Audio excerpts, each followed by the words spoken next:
Hey, everybody, welcome to Marty and Chris Live. We're doing Shine the Light. Today is the 1st of August. You know what this date is? I became supervisor at 24 years old in 1984 in the company I work for. This date. Just remembered it just now.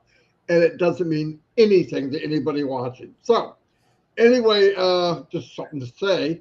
But we're shining the light today, and today we have a special person to everybody in ONPASSIVE.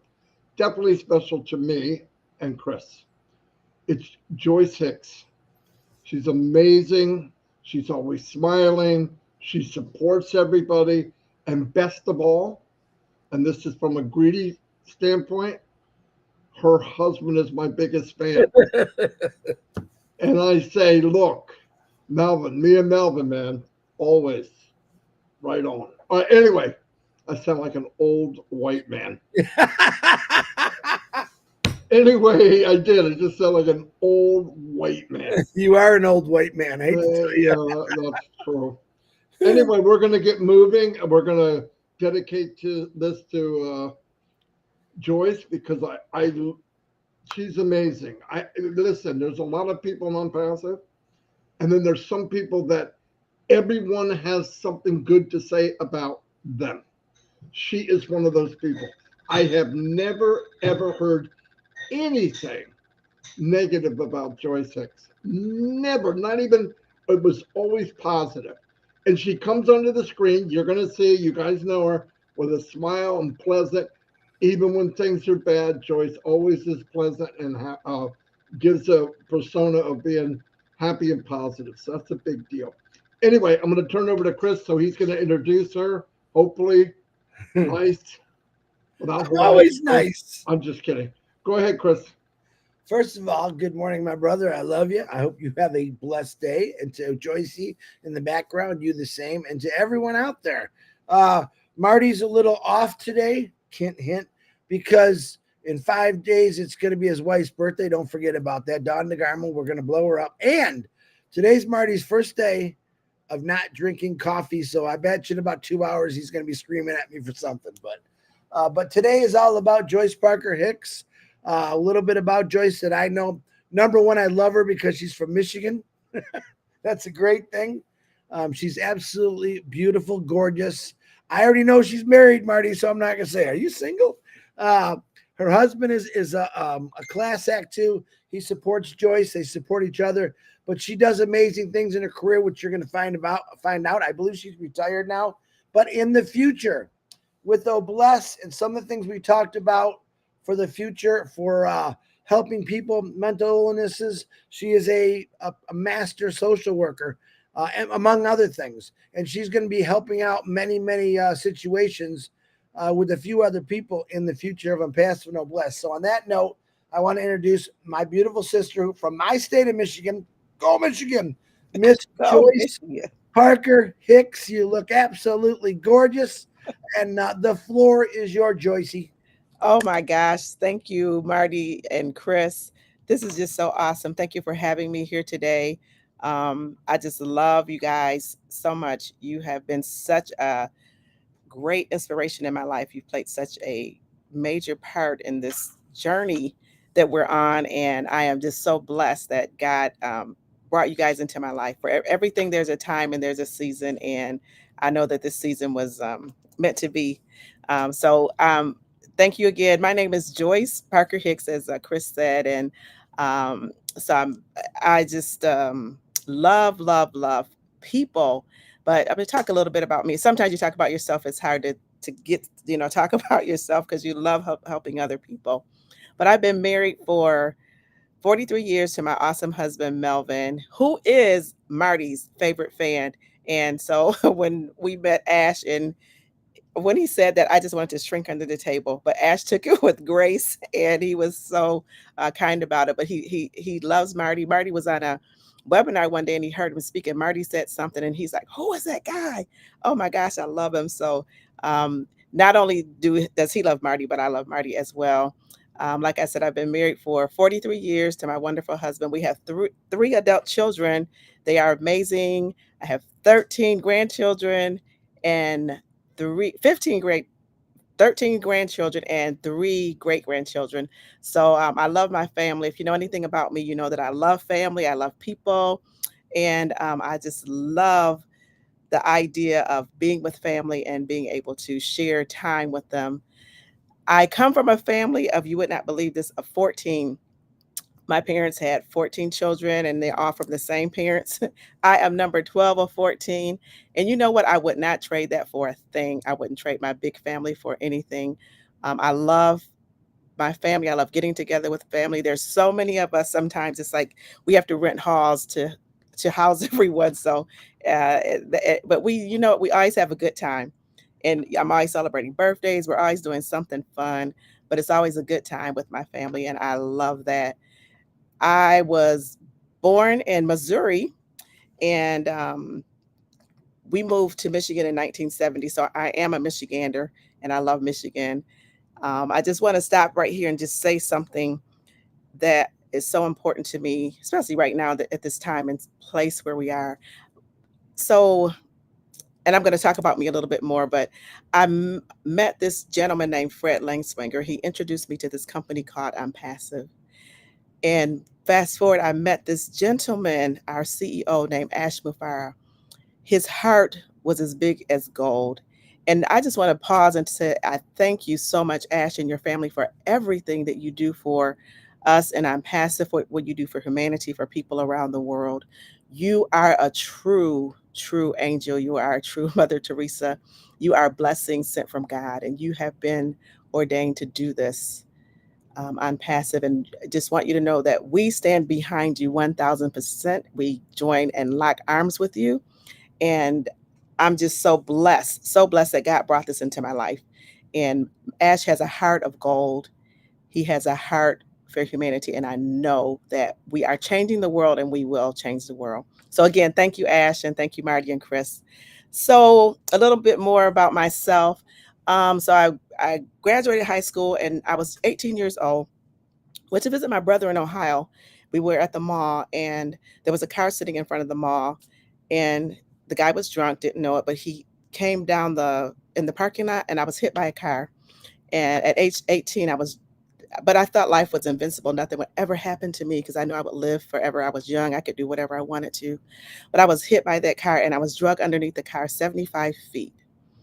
And my brother and my nephew had to chase him down and stop the car. But underneath that car, I could feel myself tumbling, and I could feel so many things going on. But when I stopped, I was laying there and I couldn't move. And these two angels came to me, and I know they were, and they prayed for me.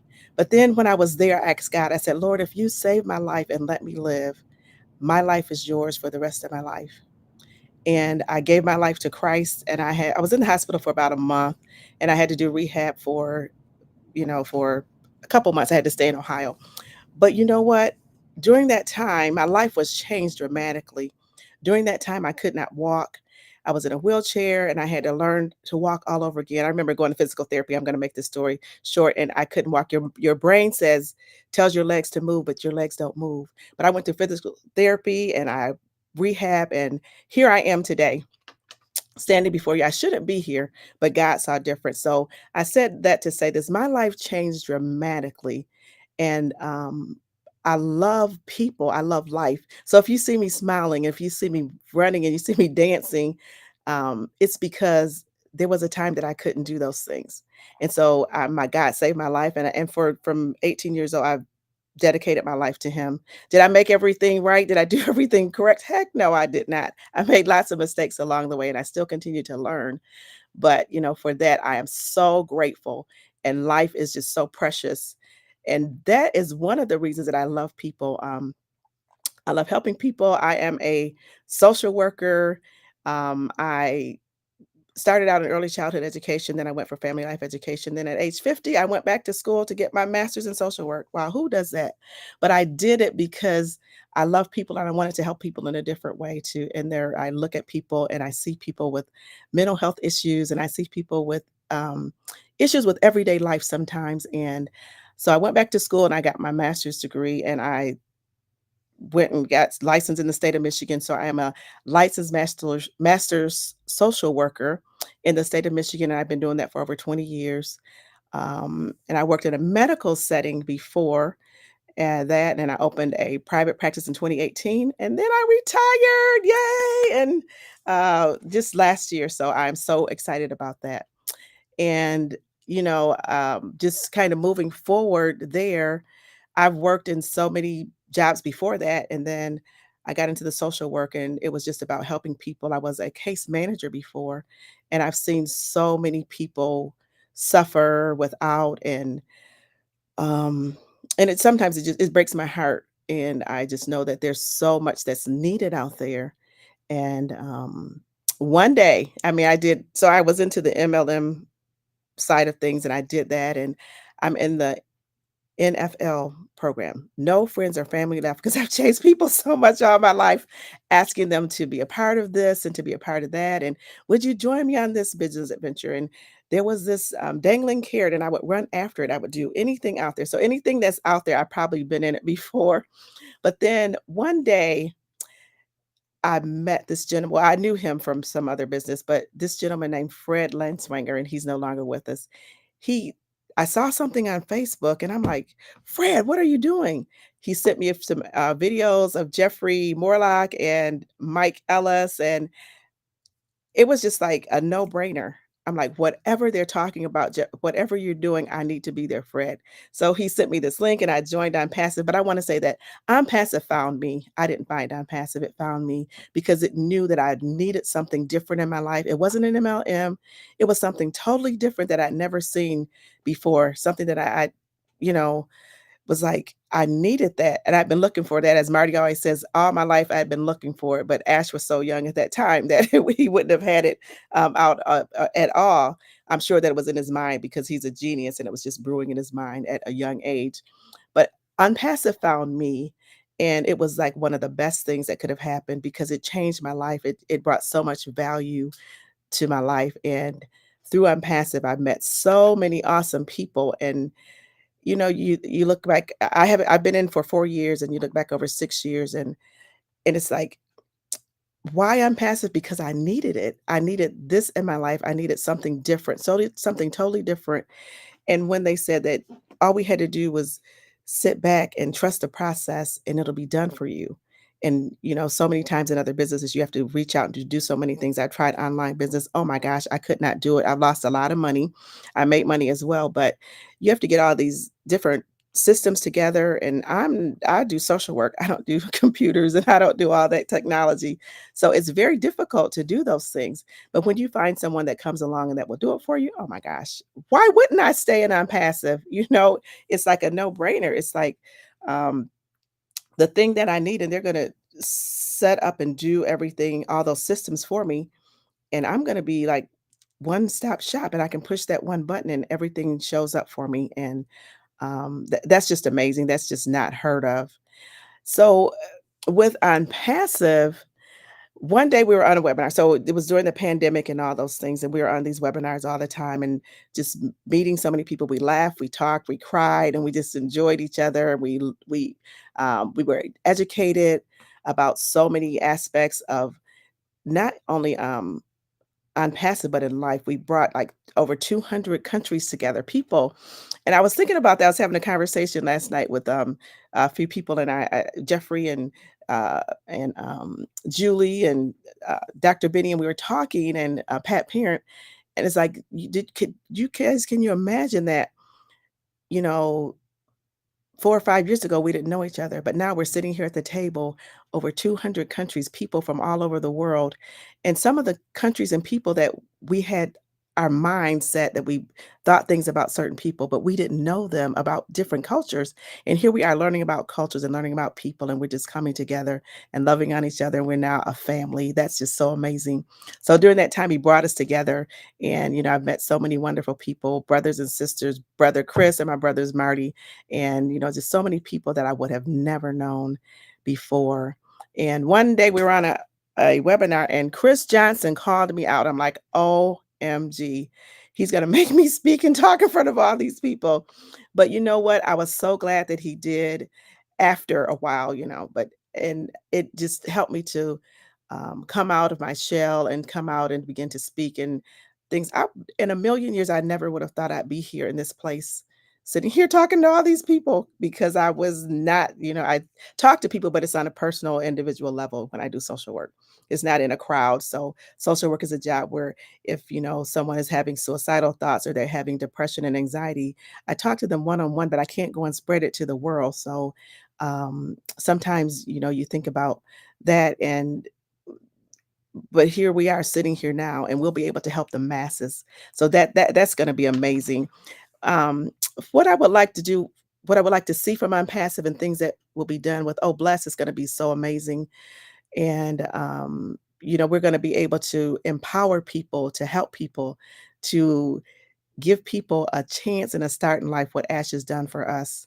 And then we're on these webinars and Marty's always talking and they're doing all these things. And one thing that Marty and Chris tells them, sometimes we get afraid and we don't want to do things because we're afraid, but they always say that we are all different.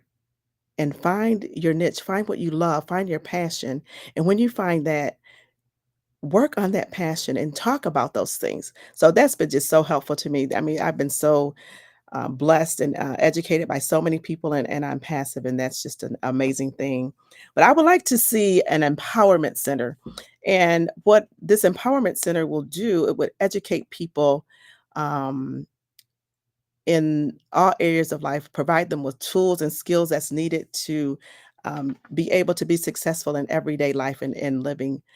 Sometimes people lack skills and they lack the knowledge of where to go and how to obtain things. So this empowerment center would empower women, children, everyone, basically just teaching them basic needs and skills in life as well. It'll provide a safe space for them, even with like in the mental health part as well too. We'll be able to do so many things with homelessness and um, young women that are pregnant and without means. And so I want to provide this comfortable space for people to empower them. I don't want to reinvent the wheel because it's already been invented, but I would partner with existing agencies. So there's some already great agencies out there that are doing these things, and I would love to empower them and to join hands with them and give them the tools and the means that they need to reach a broader part of our community and to just go out there and be able to do more. I know there's agencies there, they want to do more, but they just don't have the means to do it. And with I'm Passive, that's going to give us that part that's missing for so many agencies. I look at people, my daughter is a small business owner, and I look at that sometimes small businesses struggle. So I want to be able to help small businesses that are struggling, help them with startup capital, and also help people with employment skills, teach them how to interview, teach them how to do all those things. So within that empowerment center, all these things would be there. When I worked in the medical field, I was working with seniors and people that didn't have the means to provide their daily needs. So some of the doctors sometimes would say, why aren't they taking their medications? But when you think about someone that's struggling and to make ends meet, and so we would talk to them and I say, so these people have a choice. They don't have enough for their medications, but they have to decide if they're going to eat, they're going to go to work, or they're going to take their medication. And guess what's going to lack? That medication is going to lack. So not only seniors, but they didn't have the means to do those things. So I would love to see that happen, as to where like people have to make a choice, and the choice is going to be, your health is not going to be the first choice, because if they're not working and they're not able to go to work and put gas in their car, they're not going to be able to keep the housing and they're not going to be able to live. So that's going to be like one of the things that'll be a major part there to help seniors and housing with people that are homeless.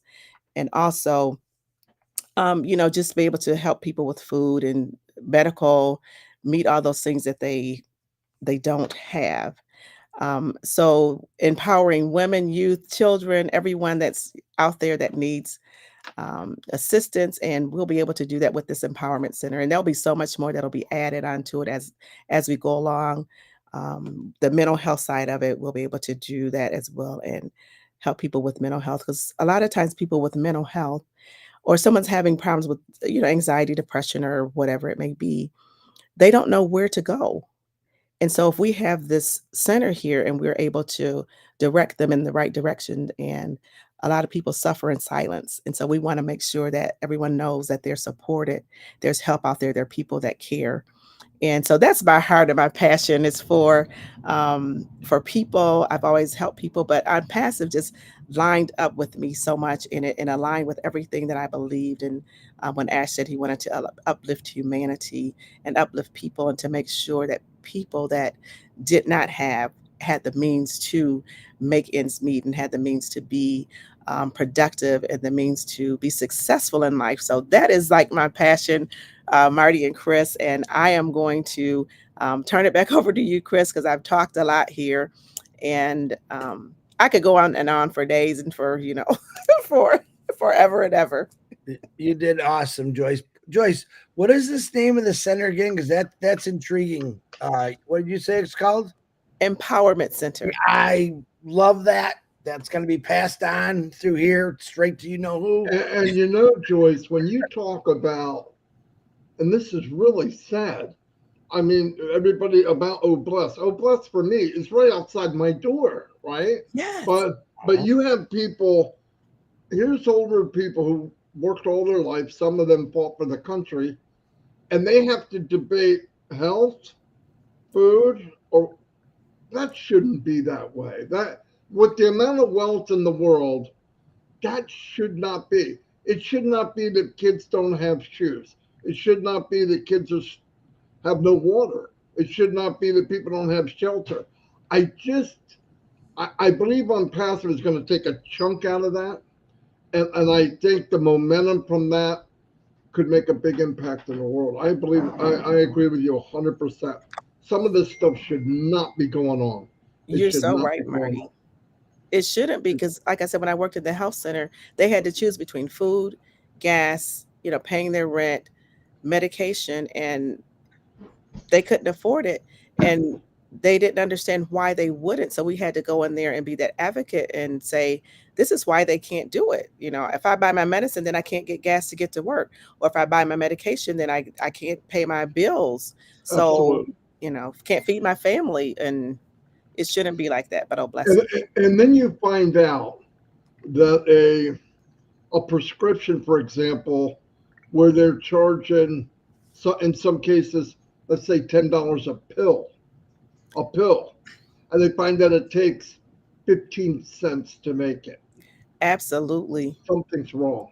Marty, wrong. That's so true. When I was going to school, I didn't say this part, when I was going to traveling to Western Michigan University in 2008, Melvin was diagnosed with carcinoid cancer. And so there was a point where I had to make a choice whether to go to school or be home with him. But he told me, absolutely not. You will not stop. You'll not quit school. You'll go on. And, and so it was a hard decision for me. But he said, no, absolutely not. You're going to go ahead and you're going to finish your degree, and I'm going to be fine. And I knew that because we trusted God. But then he was on a medication, you guys, that cost $10,000 a month. Mm-hmm. It's mind-boggling. And I know that medication didn't cost that much to make. $10,000 a month because of, yeah, exactly. But we had insurance, so we were blessed to be able to get that covered. But you think about people that don't have that, and they're going to make that choice. I mean, who has $10,000 a month for medication? So yeah, it's yeah. Oh, bless is going to be able to. Those people selling it, they're the only ones that can afford $10,000. Absolutely. Right. That's that corporate greed, which I won't get into, but yes, something has to be fixed with health insurance. Because I know people, my personal self as well, I can only get half my prescription because I did have to put gas in my car to go to work, or I do have to feed my family. Yes. I had to say that. Well, what do you mean half? Well, I can only afford this much. Well, something's got to change. And I think you're going to be one of the people that help change that, Joyce. I see you in the future being a humongous speaker. That conversation alone relates you to tens of millions of people. And Absolutely. it's going to be a blessing in disguise. You already know your lane. We call it a lane. Followed it for your life. I did not know about the accident. That's the first time I heard you say that. Sorry you had to go through that, but sometimes God does weird things to get us waking up and praise Him That's every right. day. So, Yes. what a great story, Joyce. I just think sometimes when you meet people, uh, we as human beings, we always actually judge people without even knowing them. And it's sad that we have to do that. It just seems like it's a part of life. But right now, every person I meet, I don't care color, race, gender, I love them all because, man, they're just like me. And that's the way I Right. wish the world would feel. But Joyce Parker Hicks, I want to thank you from the bottom of my heart. You did an amazing job. You have the last, Marty, unless you want to say something, Joyce, you have the Yeah, last word. Close you out. were amazing. I believe you touched in the future maybe millions of people. I Oh, really yeah. do. When you spoke, you get that feeling, and the text is going crazy. People love you, and well deserved. Yeah, last thing you want to say goodbye, everybody, and then I'll shut it down. Thank you guys so much for allowing me to be on the platform. I love you guys. I love the platform. Thank you guys for everything that you do for everyone. And when I say a heart of gold, Chris and Marty, your hearts are as big as Texas, and and you guys always, I know it's like you always are looking out for everyone. You do work and do things tirelessly, and your hearts are just so big, and we really appreciate you. We appreciate everything that you do. We love you guys, and I cannot wait. Even though Chris lives in Michigan, you guys know what? He has not. I've seen her. He has not come to see me yet. I had some things happen in my life. You How know, He far, did how too. far So away are you from Joyce? 2 hours maybe. Hour You and a half, 2 rotten, hours. you rotten, no good but you know what? person. I will get We were there. going to meet, and Chris had some things happen in his life. So I do. I give him grace. I have to give him grace, and If he she had would some listen, if Joyce would just say, Chris, we're going on the pontoon today. I'm there. I'm okay. I'm inviting you down when you get back. You're coming down to I get on the saw pontoon. Joyce on a please pontoon the listen. other day in a If video. Joyce ain't on a boat, she's got like 60 birthdays a day, and I she's know. No, Absolutely. well, when you have a family like that, there's a birthday There's every a birthday day. every day. Yeah, Every day's a party. But thank you guys for having me on. I love you all. Thank you everyone for being here, and can't wait to meet everyone, and God bless you guys, and go out and love someone, hug someone, give them a smile. You never know what someone else is going through and that's how right. you may make their day. So go out and make someone's day beautiful, and blessings and Absolutely. favor to everyone. Thank you. ah, Absolutely. thanks, You Joyce. guys. Thank Goodbye, everybody.